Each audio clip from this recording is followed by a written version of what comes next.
Hello mga ka-showbiz! Happy Friday sa ating lahat! Wala naman ako important upload today pero meron lang akong i-share na ikakakilig ng mga Nora Kokoy fans at mga Noranians. So kung fan kayo ng ibang love team, you can choose to scroll away dahil ang balitang ito ay napakaluma na pero masarap alalahanin. Kasi last week, meron kasing shinare ang isang Noranian page na picture nila Boyet De Leon, Ate Guy, at Kokoy Laurel nga, si Kokoy, na nasa Banawe sila. Ayon sa picture, dinadalaw daw ni Kokoy si Ate Guy dahil magpupunta na siya sa Madrid. So, nagpaalam siya at ang sabi pa nga ng ibang fans yung hawak-hawak raw ni Nora sa picture na gitara ay bigay daw ni Kokoy. O di ba napaka-sweet? So yun na nga. Tsaka parang nakakabilib kasi ang layo-layo naman ng Banawe, di ba? Parang dinalaw niya sa shooting si Ate Guy at si Boyet De Leon. Our research found out na ang original pala na dapat magtambal sa Banawe ay si Nora at Kokoy.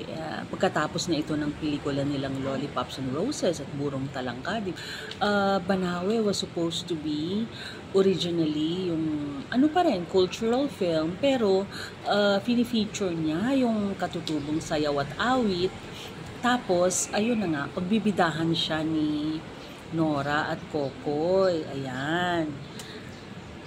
Ito nga yung headline na ipapakita namin sa screen. Sabi dito, Nora at Kokoy muling magtatambal sa pelikulang Banawe. So we presume na sometime to 1973-1974 bago pa man na piliin si Boyet na kapartner ni Ate Guy. So anong significance nito? Kasi dito sa Banawe kasi parang nawala na sa puso ni Ate Guy si Kokoy dahil nga na-inlove siya sa kay Boyet. Ito yung una nilang pinagtambalan, tapos after that, nagkaroon sila ng whirlwind romance at natuloy ito sa kasalan nila sa beach, sa Pagudpud. So, habang si Kokoy siguro nasa abroad, na-inlove na si Ate Guy kay Boyet, malungkot talaga yung kwento kasi, kumbaga, makikita naman natin na special talaga ang feeling ni Kokoy kay Nora dahil dinalaw pa niya sa Banawe. Pero si Nora na-inlove sa ibang lalaki, na-inlove sa new leading man niya. Nakalimutan niya na yung Lollipops and Roses. Napakalungkot talaga kasi yun na nga, nagbago ng buhay ni Ate Guy at for like more than 10 years magkasama sila ni Boyet, di ba? Nagpakasal na sila, nagkaroon ng anak. Of course, marami naman sa atin ang nakapanood ng Banawe, di ba? And for those who don't know, mayroong magandang digitally restored version ang Star Cinema na available dito sa YouTube. So, pwede natin mapanood. And makikita naman natin dito na naging serious actress na si Ate Guy. Although, parang hirap isipin si Coco na yung nasa Banawe in the present version kasi parang may mga frontal nudity pa niyan, di ba? Although, kailangan naman yun. Pero naisip mo ba kung gaano ka-different naman ang Banawe kung si Kokoy ang nandun at hindi si Boyet? Siguro, puro kantahan nga at may konting actingan or more on arts ang atake noong Banawe. So, ito na nga, basahin ko lang itong article na siguro mga 1974, early 1975 ito.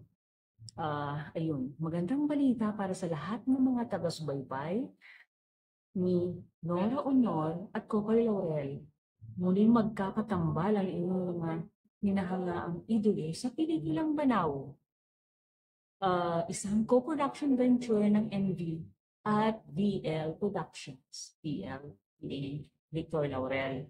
Ang magandang pangyayari ay nagkaroon ng katuparan pagkatapos ng maraming secret meetings and conferences na sinimulan bago pa man sumapit ang 21st birthday ni Nora. Kung matatandaan sa mga nakinunganing report, na ibalita na namin ang tungkol sa mga secret meetings na ito ni Nora at Popoy. At dahil nasa wala pang magandang resulta, iyo'y pinanatili namin isang magandang lihim at sorpresa para sa kanilang mga tagahanga. At ngayon nga, pagkatapos ng magkasundo, ng magkabilang panig ukol sa mga bagay-bagay tungkol sa nasabing proyekto, iyong buong lugod na namin ibinabalita sa inyo sa pamamagitan ng pitak na ito. Panawe, malaking pelikula. Ito na po ang continuation kasi nag-change venue tayo. Masyadong maingay yung sa coffee shop kanina. Ang Banawe ang unang malaking pelikulang gagawin at pagtatambalan ni Nora Honor at Kokoy Laurel. Sa unang pagkakataon, they will pool their resources together alang-alang sa isang magandang ambisyon, ang makalikha ng isang prestigious movie na maipagmamalaki sa lahat. Hindi lamang ito inihahanda para maging lahok ng NV at VL Productions para sa nalalapit na First Metro Manila Film Festival, which was 1975, nagaganapin sa buwan ng Setyembre. Inihahanda pa rin ito for international release.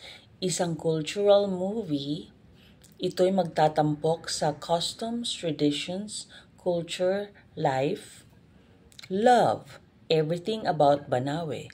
Bukod sa mahabang panahon ng paghahanda, ito'y magpapatunay pag-uukulan ng sapat na panahong pananaliksik. Kasama na rito ang mga sayaw, awitin at katutubong kultura ng Banawe. Ilan sa mga taong involved sa malaking proyekto ay sina Director Jerry De Leon na siyang magdidirihe ng pelikula at siya ring susulat ng script. Nagkatotoo naman to, pero hindi na nga lang si Kokoy, di ba? Dahil si Jerry De Leon naman talaga ang director ng pelikula. At si Toto Bilano na siya namang susulat ng screenplay. Bagamat malayo pa ang target date, ngayon pa lamang ay handa na ang lahat sa ginagawang preparasyon sa ambisyosong pelikulang ito. Kaya ngayon pa lamang ay nakatitiyak ng ang Banawe ay magiging isang katangi-tanging panonoorin. Ang hakbang na ito ay isa na namang malaking patunay kung gaano kamahal ni Nora ang kanyang mga tagahanga. Ibig niyang masiyahan ang lahat kaya naman ginagawa niya ang mga paraan para mapagbigyan ang mga ito. Nang hilingin ang mga Nora Tirso fans ang tambalan nila ni Pip, hindi na siya nagdalawang isip at binili niya ang kasaysayan ng Gabriel para pagtambalan nila. Kasama si Kokoy Laurel at hanggang ngayon ngay nagkakaroon pa rin ito ng maraming conflict, hindi lamang sa panig nila ni Pip, kundi sa panig din nila sa Sampaguita Pictures. Pero sa kabila nito, malaki pa rin ang pag-asa ni Nora na mapagbigyan ang kanyang mga tagahanga. Meron pa palang isang pelikula with Terzo Cruz na hindi natuloy. So, mapapaisip ka rin talaga kung ano ang nangyari sa mga dapat gagawin nilang pelikula ni Kokoy. Baka dahil nga business decision siguro or baka sa panig ng production companies sa Sampaguita. And tinadhana na rin siguro na makapartner niya si Boyet De Leon at matuloy sila at ang bagay na ito ay naghatid sa kanilang sa altar, di ba? May nabasa pa nga tayong chika sa internet na bilang alagad ng sining at producer, ginasusan talaga ni superstar ang Banawe to the point na umutang pa siya. Nag-bank loan siya dahil parang 1.6 million yung cost para i-film ang Banawe. So, malaking amount na yun ng panahon na yun. Sinanla pa yata niya yung bahay niya noon sa Pasig. And then, nag-advance pa siya sa mga movies niya. Story nito. So, hindi rin talaga tinadhana si Kokoy at Nora. Nagtapos na talaga yung tambalan nila sa Lollipops and Roses at Burong Talangka. Wala na po tayong nasaksihan na sumunod na pelikula ni Nora at Kokoy. Yan po ang interesting po nating istorya ngayong araw na ito. Anyway, kung meron pa kayong alam na chika, kung alam nyo po ang tungkol sa nangyaring ito na dapat pagtambalan nilang Banawi, share po yung alam nyo sa comments. We value your comments. So like, comment, and subscribe to our channel. Maraming salamat.